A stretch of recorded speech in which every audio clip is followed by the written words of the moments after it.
introduction of this campaign, and I'd be happy to answer any questions that you might have. Okay.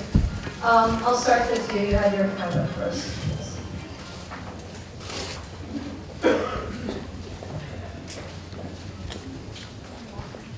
Hello, I'm Florence Bechangiel from Le Monde and for the French National Radio.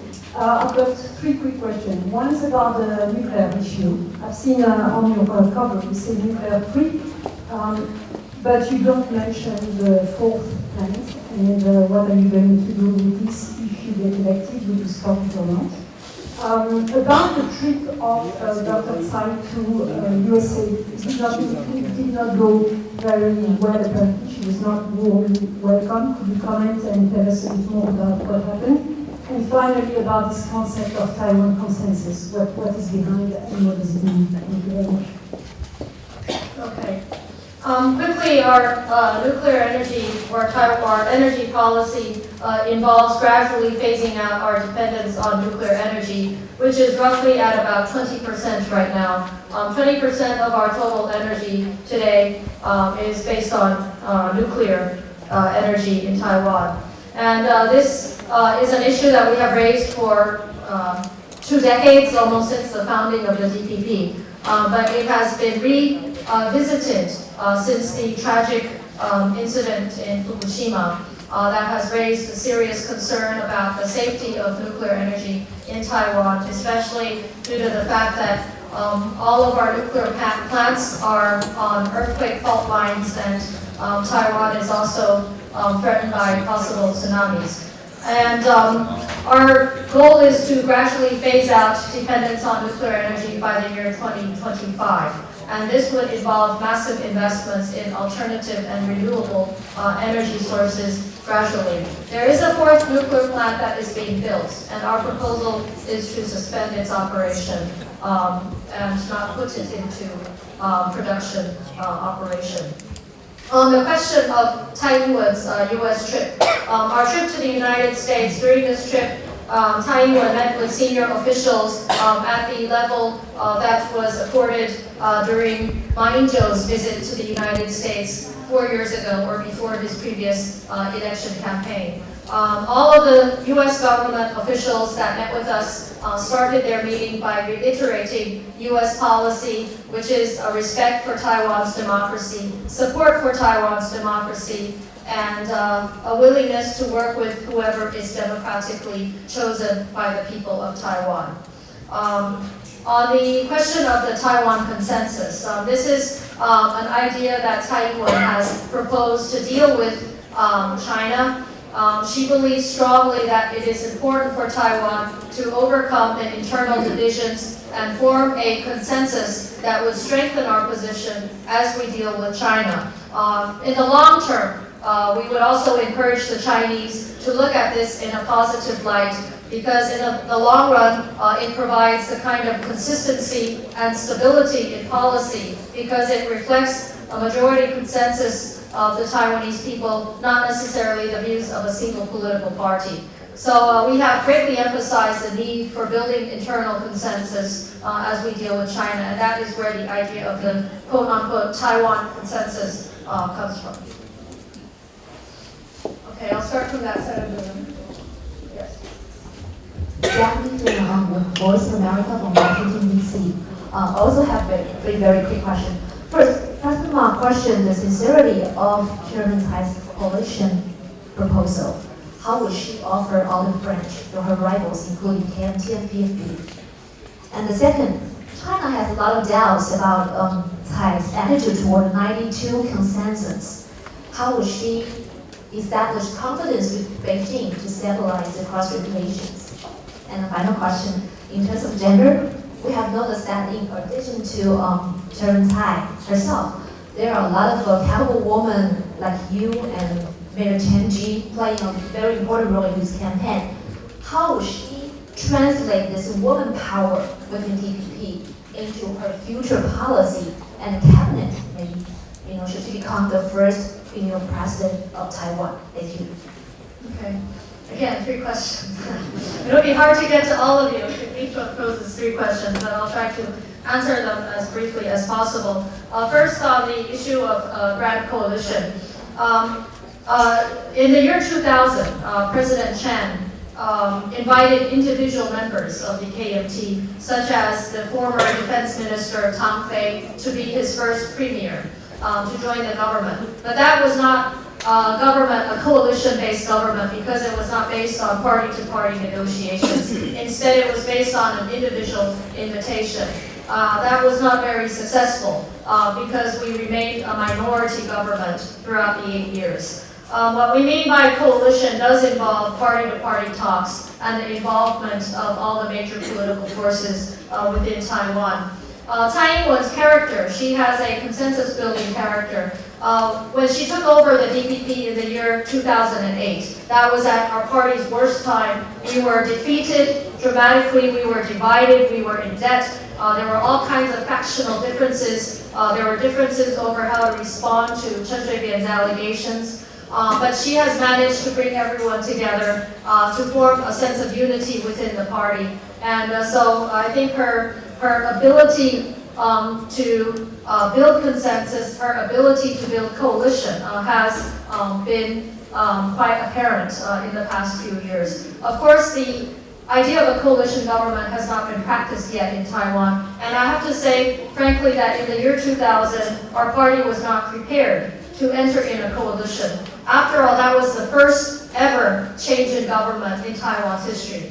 A lot of our supporters had fought their whole life to topple the KMT, or the one-party regime, and they were not prepared to accept the idea of a recently elected new DPP leader entering into a coalition with the people who had formally oppressed us during the martial law period. But Taiwan politics are very different today. All of our political parties are democratically elected parties, and there is a renewed need, or a sense of need for overcoming the deep divisions that exist in our society today.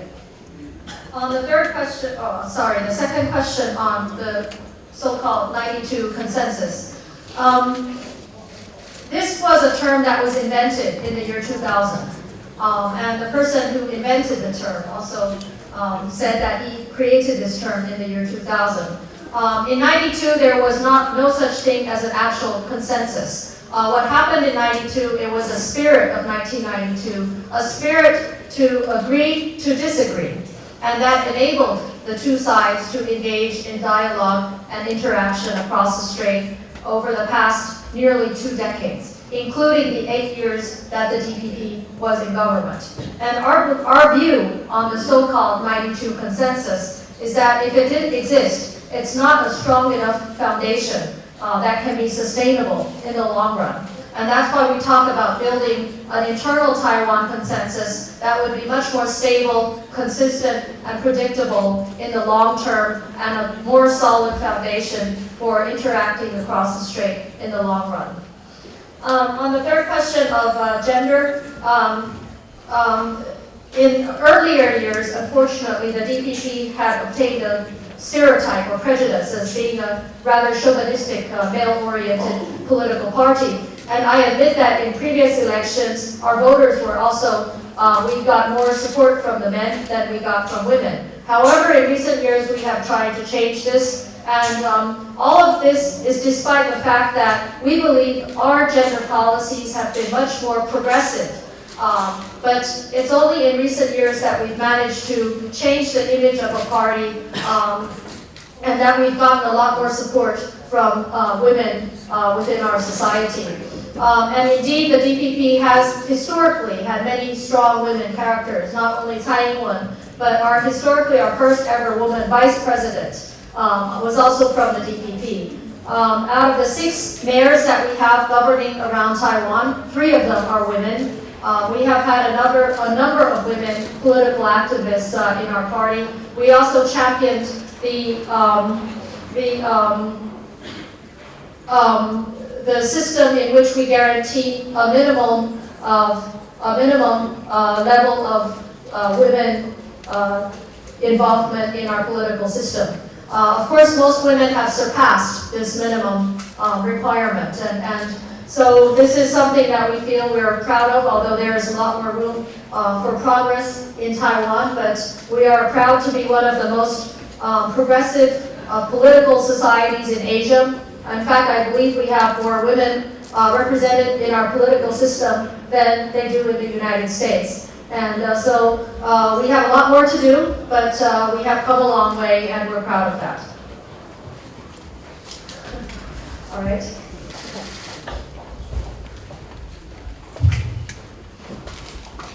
Your colleague, German newspaper, you just said that you have the impression that China is trying to meddle in these elections or to interfere in these elections. Could you give some examples? Because looking from being in China, they seem very quiet.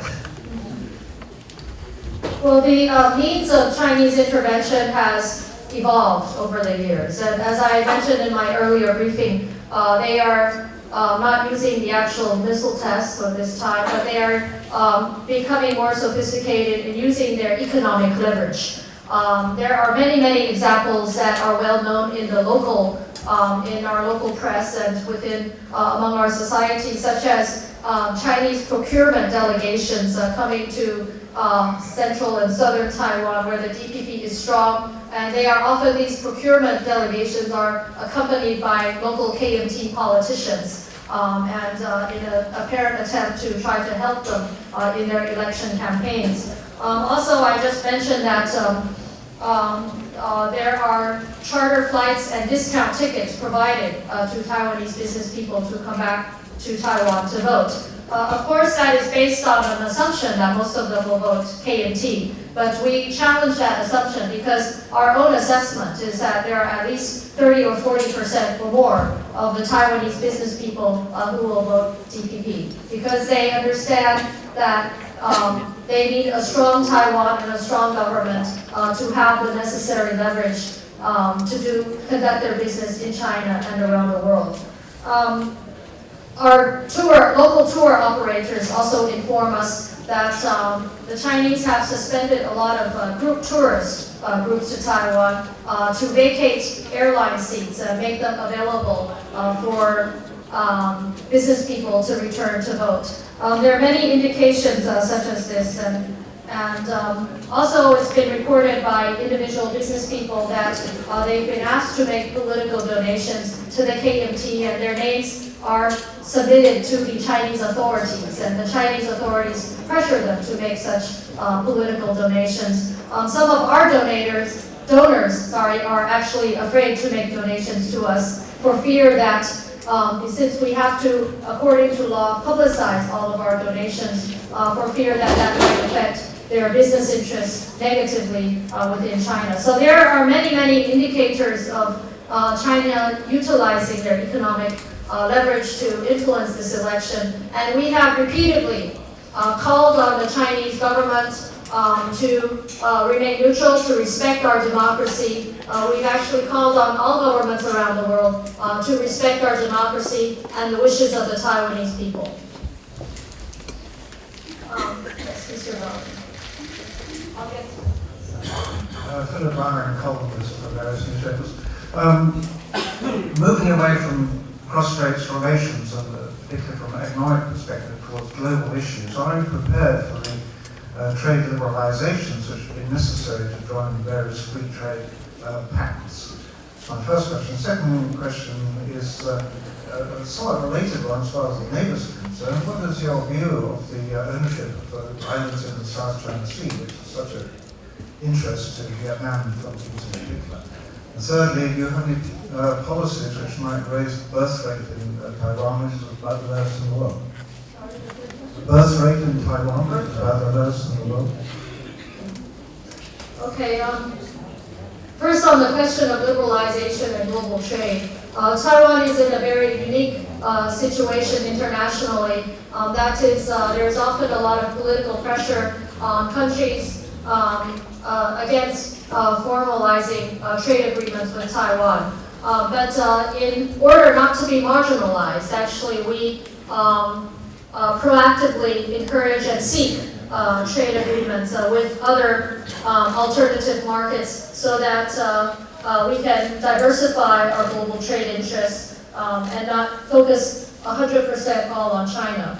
So it's very important for us, and in fact we are worried that for example, one of our main competitors, South Korea, has recently entered into a free trade agreement with the EU and the United States, and this does affect our interests and our global competitiveness. And so it is very important that we further liberalize and deal with the necessary internal politics and internal economic adjustments in order for us to be more integrated in the global trading regime. We do want to have free trade talks with other partners and also be part of the TPP arrangement in the region. It's more complicated. The idea of liberalization is a bit more complicated when it comes to China because China deals with us not only in pure trade terms. There are other political and security considerations. And so that is something we must manage much more cautiously. On the question of the South China Sea, we have been consistent throughout the period that we were in government and even previously during the Li Denghui period that we need to deal with this issue according to international law. We must deal with it in a peaceful manner and in a way that is in a cooperative spirit along with other regional partners. Also, our claims are distinct from the claims of the PRC, and we engage with the region as such. On the third question of the birth rate, this is a very challenging public policy question here, and some of our local governments have started to provide subsidies for encouraging a higher birth rate, but it hasn't produced the desired outcome yet. So it will continue to be a very important public policy matter. But our feeling is that ultimately we must resolve fundamental costs of bearing children or raising children in Taiwan, and that's related to education and childcare. That would enable parents to continue to afford to have children and for the children to live in an environment where economic pressures around them or difficulties or hardship around them does not affect their education and well-being. So ultimately, these are the areas that we need to focus on.